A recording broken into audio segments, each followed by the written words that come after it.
അന്ന് സാറിന് ഇഷ്ടപ്പെട്ട തക്കാളി ചമ്മന്തി വിഭവങ്ങളൊക്കെ ഉണ്ടാക്കിയതേ ഞാനല്ല, സാറിന്റെ ഈ ഭാര്യ തന്നെ. അതെനിക്ക് മനസ്സിലായി. ഭാര്യയുടെ കൈപുണ്യം ഭർത്താവിന് നന്നായിട്ട് അറിയാം അല്ലേ സാറേ? അതെ.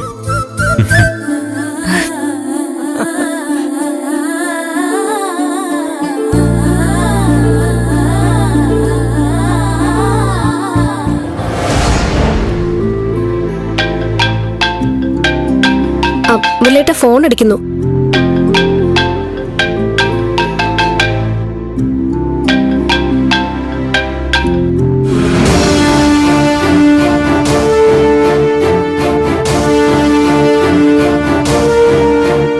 ഹലോ ഹലോ, ഇത് മുരളിയല്ലേ?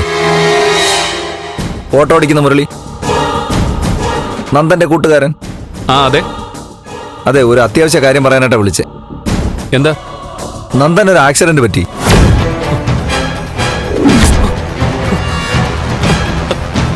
ആക്സിഡന്റോ? എന്താ ആക്സിഡന്റ്? മുരളിയെ കാണണമെന്ന് പറയുന്നു. Hello hello hello hello hello, കേൾക്കാൻ വയ്യ. ഹലോ ഹലോ ഹലോ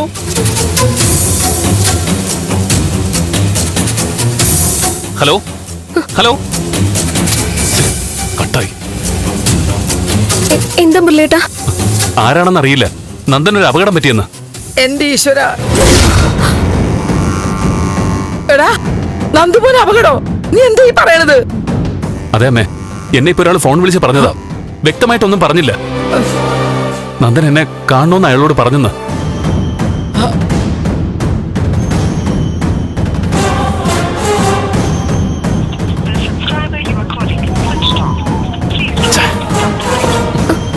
മുരളിയേട്ട നന്ദനെയാണോ വിളിച്ചേ? അതെ, ഫോൺ സ്വിച്ച് ഓഫാ പറയുന്നത്. മോനെ, നീ വേഗം സിദ്ധാർത്ഥ സാറിനെ വിളിച്ച് പറ. അതെ മുരളിയേട്ട, ചന്ദ്രത്തേക്ക് വിളിക്ക്. അയ്യോ ഈശ്വര.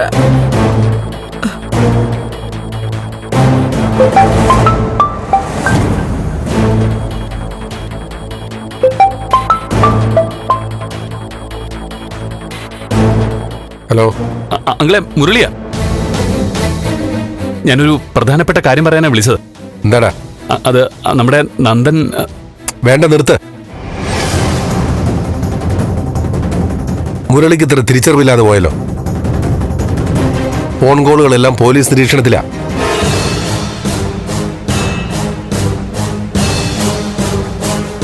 എന്തെങ്കിലും പറയാനുണ്ടെങ്കിൽ നേരിട്ട് വന്ന് പറ. ഫോണിൽ കൂടെ ഒരു അത്യാവശ്യം പറയരുത്. അത് അങ്ങളെ, ഞാൻ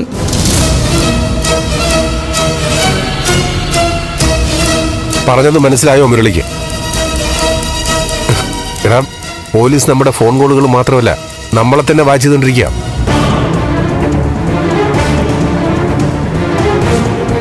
നിനക്കെന്തെങ്കിലും പറയാനുണ്ടെങ്കിൽ മറ്റാരെങ്കിലും പറഞ്ഞ് ഏൽപ്പിച്ച് ഇങ്ങോട്ട് വിട്ടാൽ മതി. അങ്ങളെ, ഞാനൊന്നും. പറ്റുന്ന കാര്യങ്ങൾ ഒറ്റയ്ക്ക് ചെയ്യും. എന്തെങ്കിലും അത്യാവശ്യം ഉണ്ടെങ്കിൽ മാത്രം നേരിട്ട് കണ്ടാൽ മതി. ഫോൺ വെച്ചോ. അങ്ങളെ, ഞാനൊന്ന് പറയുന്നു.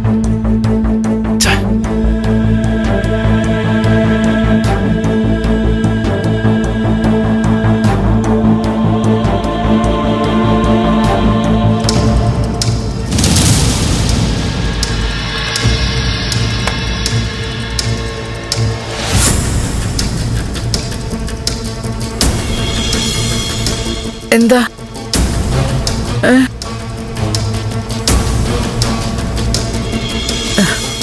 മോനേടാ, എന്താന്ന് പറയടാ. അവര് തമ്മിലുള്ള സംഭാഷണം കേട്ടിട്ട് ഷൈജൻ എന്ത് തോന്നുന്നു? MLA സിദ്ധാർത്ഥൻ അറിയാം നന്ദൻ എവിടെ ഉണ്ടെന്ന്. സഖി, എനിക്ക് തോന്നുന്നത് മുരളിക്കാണ് കൂടുതൽ കാര്യങ്ങൾ വ്യക്തമായി അറിയാവുന്നതെന്നാണ്. അപ്പോ രണ്ടുപേർക്കും അറിയാം. അതെ, രണ്ടുപേർക്കും അറിയാം. പക്ഷേ കൂടുതൽ വ്യക്തമായിട്ട് അറിയാവുന്നത് മുരളിക്കാണ്. ഉറപ്പാണ്, മുരളിക്കാണ് നന്ദന്റെ ലൊക്കേഷൻ അറിയാവുന്നത്.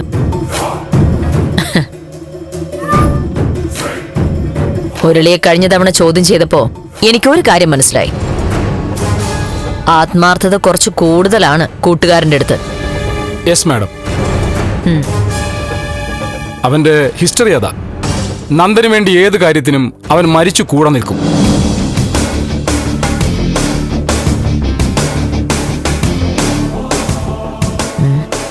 സക്കറിന്റെ നിഗമനം കറക്റ്റ് അല്ലേ ഷൈജ? അതെ മാഡം. നന്ദന്റെ വിവാഹം കഴിഞ്ഞപ്പോ കൂടുതൽ കുഴപ്പം വരാതിരിക്കാൻ മുരളിയുടെ വീട്ടിൽ മുരളിയുടെ ഭാര്യയായി അവളെ നിർത്തുകയായിരുന്നല്ലോ. എന്തായാലും നന്ദൻ എവിടെയാണ് മാറി നിൽക്കുന്നതെന്ന് മുരളിക്കറിയാം. Yes ma'am.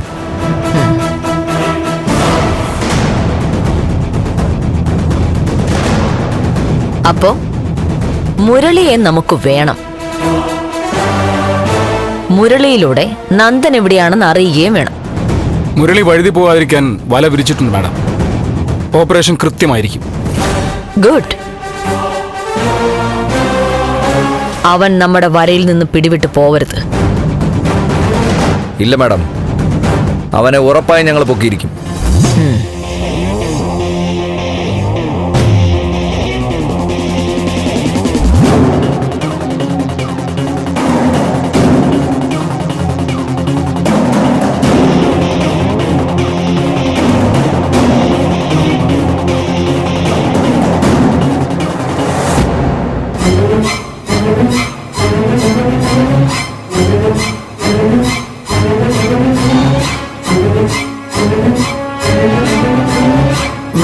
മോനെ, സിദ്ധാർത്ഥ സാറിനെയും കൂടെ കൂട്ടിട്ട് പോണതല്ലേ നല്ലത്? അതെ മുരളിയേട്ടാ, എന്താ ഏതാന്ന് വ്യക്തമാവാതെ അന്വേഷിച്ചു പോവാന്ന് വെച്ചാ. എനിക്കൊന്നിനും വേണ്ടി ഇപ്പൊ സമയം കളയാനില്ല. നിങ്ങൾ പേടിക്കൊന്നും വേണ്ട. എന്നെ ആരെങ്കിലും അന്വേഷിച്ചു വന്നാ ഞാൻ ഏതെങ്കിലും ഒരു ബന്ധുവിന്റെ വീട്ടിൽ പോയിരിക്കാണെന്ന് പറഞ്ഞാൽ മതി. നിങ്ങൾ വിഷമിക്കണ്ട. എന്തെങ്കിലും ആവശ്യമുണ്ടെങ്കിൽ ഞാൻ വിളിച്ചോളാം.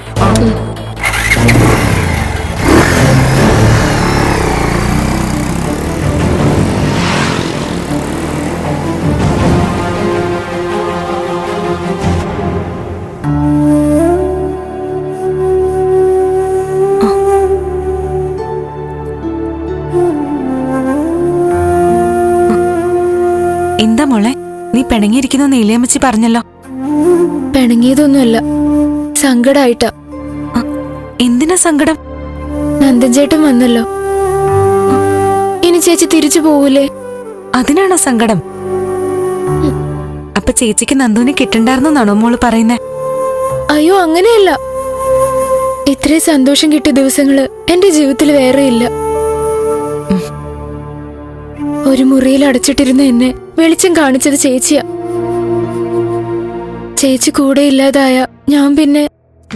നിമ്മിമോളെ, നിന്റെ മനസ്സ് എനിക്കറിയാം. നീ എനിക്ക് എന്റെ ശാരിയെ പോലെ തന്നെയാ.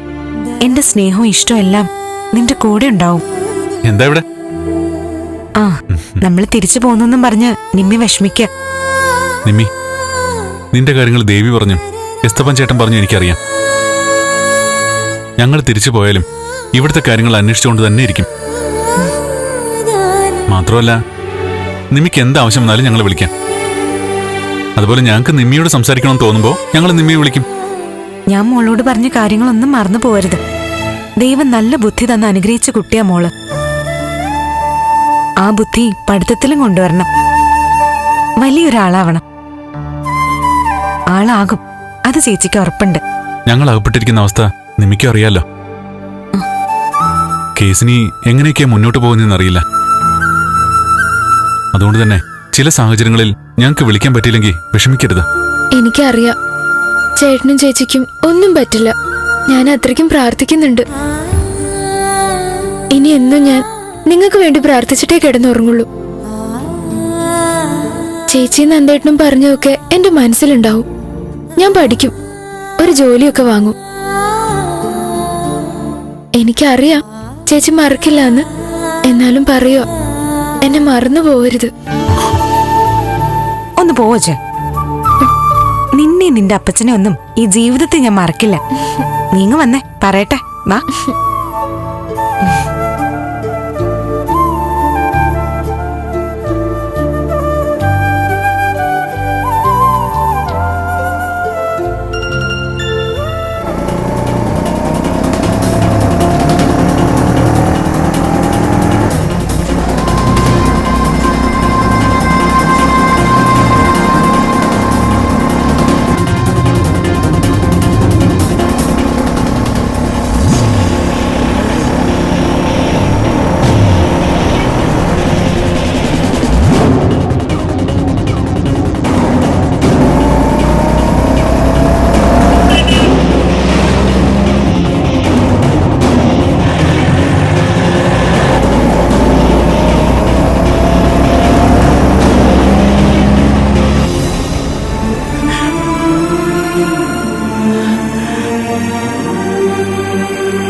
കഴിക്കുക. എനിക്കൊന്നും വേണ്ട. അങ്ങനെ പറയാതമ്മേ. ഇങ്ങനെ ആഹാരം കഴിക്കാതെ വിഷമിച്ചിരുന്നിട്ട് എന്താ കാര്യം? എന്റെ മോളെ കിട്ടുന്നില്ല. പട്ടിണി കിടന്നിട്ടാണല്ലോ മനസ്സിനൊരു സമാധാനം കിട്ടട്ടെ. അങ്ങനെ പറയാതമ്മേ. അമ്മ ഇങ്ങനെ പറഞ്ഞാ ഞാൻ എന്ത് ചെയ്യും? എനിക്കറിയില്ല, എന്താന്ന് വെച്ച് ചെയ്യ. അച്ഛനോട് ചോദിക്കാം ജീവിക്കണോ മരിക്കണോന്ന്. വാ.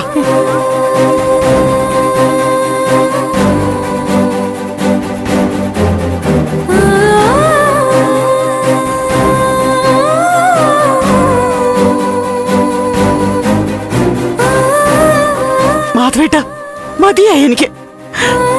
ഇനി ജീവിച്ചിരിക്കുന്നതിൽ എന്തർത്ഥ ഉള്ളത്? എന്താ രാധിക നീ പറയുന്നത്? കണ്ണീരൊഴിഞ്ഞ് ഇനി എനിക്കൊരു ജീവിതം ഇല്ലെന്ന് മനസ്സിലായി. മാധവേട്ടൻ നോക്കിക്കോ, ബാക്കി എല്ലാവരും അവരവരുടെ കാര്യം നോക്കി പോകും. കുറച്ചു കഴിയുമ്പോ പോലീസ് അന്വേഷണവും നിൽക്കും. അവസാനം നഷ്ടം നമുക്ക് മാത്രമായിരിക്കും. മീരയുടെ കാര്യം എല്ലാവർക്കും അറിയാം. ആ കുട്ടി ഇനിയില്ല. ദുഃഖം ഉണ്ടായാലും ഒരു ഉത്തരവുണ്ടല്ലോ അതിന്. പക്ഷെ ദേവി ഇതെവിടെയാ? മരിച്ചോ അതോ ഉണ്ടെങ്കിൽ തന്നെ എവിടെയാ?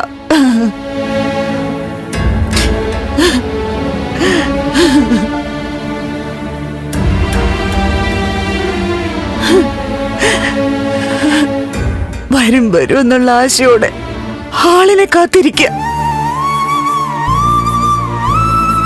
ഒരു കരിയിലെ വീഴുന്ന ശബ്ദം കേട്ട അവള് വരുന്നു എന്ന് പറഞ്ഞ് വെപ്രാളത്തിൽ ചാടി എഴുന്നേക്കുവോ ഞാൻ. വയ്യ, മടുത്തു. ദൈവമേ, എന്നെ അങ്ങ് വിളിച്ചാ മതിയായിരുന്നു. രാധിക, ഞാനും ആശയൊക്കെ നശിച്ച പോലെയായിരുന്നു. പക്ഷെ ദേവിയുടെ ശബ്ദം അന്ന് നീ ഫോണിൽ കേട്ടില്ലേ? അതു മുതൽ എനിക്കൊരു പ്രതീക്ഷയുണ്ട്. അതവളുടെ ശബ്ദമാണോന്ന് പോലും ഇപ്പൊ എനിക്ക് സംശയമുണ്ട്. പറ്റിക്കാൻ വേണ്ടി ആരെങ്കിലും വിളിച്ചാണെങ്കിലോ? കുറെ രാഷ്ട്രീയക്കാർ ഇറങ്ങിയിട്ടുണ്ടല്ലോ, ബലരാമസാറിന്റെ ആളുകളാണെന്ന് പറഞ്ഞ. ഇനി അവര് ചെയ്തതാണോന്ന് ആർക്കറിയാം? അല്ലമ്മേ, അമ്മ കേട്ടത് ദേവിയച്ചയുടെ ശബ്ദം തന്നെയാ. അമ്മ അത്ര ഉറപ്പോടെയാ അന്നത് പറഞ്ഞത്. പിന്നെ ഒന്നുകൂടി അമ്മ പറഞ്ഞു, മക്കളുടെ ശബ്ദം അമ്മമാര് തിരിച്ചറിയുന്നു. ഒരു മുൻ മരിച്ചു ജീവിച്ചിരിപ്പുണ്ടോന്നറിയാതെ പോലീസ് സ്റ്റേഷനിലും സെക്രട്ടേറിയറ്റിലൊക്കെ കയറി നടന്നൊരച്ഛൻ നമ്മുടെ നാട്ടിലുണ്ടായിരുന്നല്ലോ മാധവേട്ട. അതുപോലെ നമ്മളും കയറി ഇറങ്ങിയിട്ട് വരുമോ മാധവേട്ട? അങ്ങനെ കയറി ഇറങ്ങേണ്ടി വന്നാൽ രാജിന്റെ അച്ഛനെ പോലെ നമ്മളും കയറി ഇറങ്ങും രാധികെ.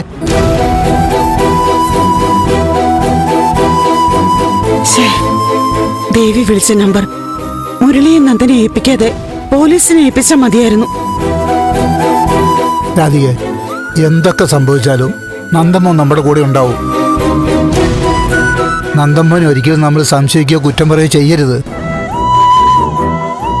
അതെ അമ്മ, ഞാനും നന്ദേട്ടനെ വഴക്കു പറയും സംശയിക്കുകയും ഒക്കെ ചെയ്തിരുന്നു.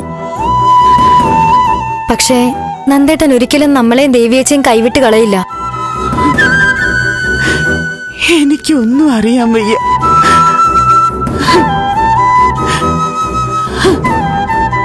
അമ്മേ, അമ്മ ആദ്യം ഭക്ഷണം കഴിക്കുക. ഞാൻ എടുത്തു വെക്കട്ടെ? ഞാൻ കഴിച്ചോളാം. കുറച്ചു നേരം കൂടി ഇങ്ങനെ അവളെയും വിചാരിച്ച് എവിടെയെങ്കിലും ഒന്ന് ഇരുന്നോട്ടെ ഞാൻ.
നന്ദ നന്ദ നന്ദ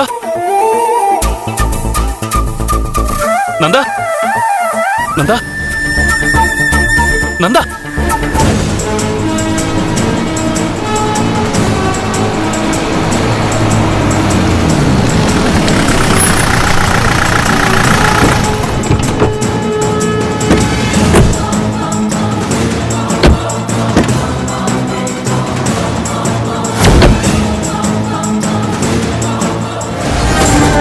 നന്ദ നന്ദ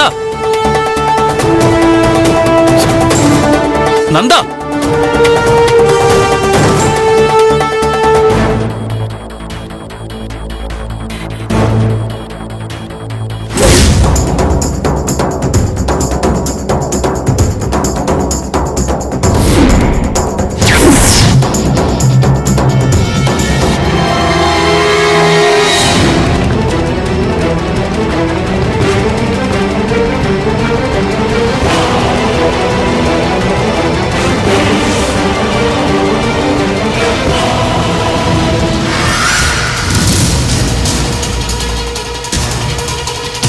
എന്താ മുരളി ഇവിടെ? ഞാനൊരാളെ കാണാൻ വന്നാ സാറേ. എന്നിട്ട് കാണാൻ വന്ന ആൾ ഇവിടെ ഉണ്ടോ? ഇല്ല, സ്ഥലം മാറിപ്പോയെന്ന് തോന്നുന്നു. എന്നാ ഞങ്ങൾ കൃത്യസ്ഥലത്ത് തന്നെയാണ് എത്തിയത്. മുരളി വന്നേ, കേറി നോക്കണോ? സാറേ, അല്ല ഞാൻ സാറേ ഞാൻ എൻ്റെ ഒരു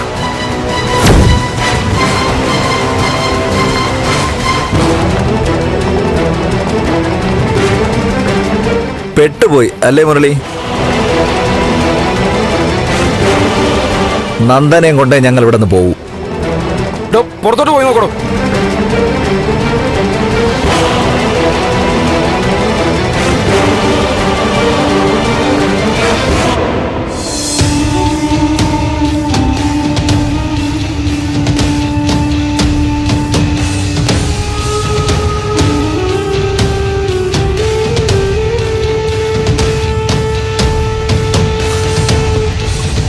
പറയടാ, നന്ദനോടെ? സാറേ, എനിക്കറിയില്ല സാറേ. ഞാൻ എൻ്റെ ഒരു സുഹൃത്തിനെ കാണാൻ വന്നതാ. കുറച്ച് പൈസ വാങ്ങാൻ. കാശ് ഞങ്ങൾ തരടാ. നിനക്ക് ആവശ്യമുള്ള കാശ് തരാം. നീ പറയില്ലല്ലേടാ? സാർ, ഇവിടെ ഒന്നും ആരെയും കാണുന്നില്ല സാറേ. ചുറ്റും കൊടുങ്കാടാ. സാറേ, എൻ്റെ ഫോൺ. സാറേ,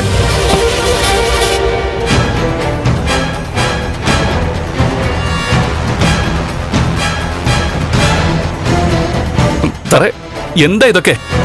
ഞാൻ എന്ത് ചെയ്തിട്ടാ? നന്ദൻ എവിടെയാണെന്ന് എനിക്ക് അറിയില്ല.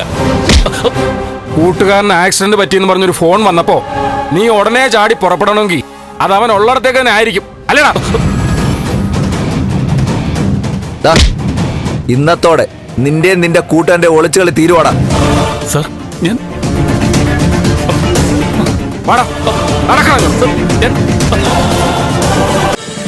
ഫ്ലവേഴ്സ് ഒരുക്കുന്ന കാഴ്ച വസന്തം യൂട്യൂബിൽ പ്രേക്ഷകർക്ക് ലൈവായി കാണാം.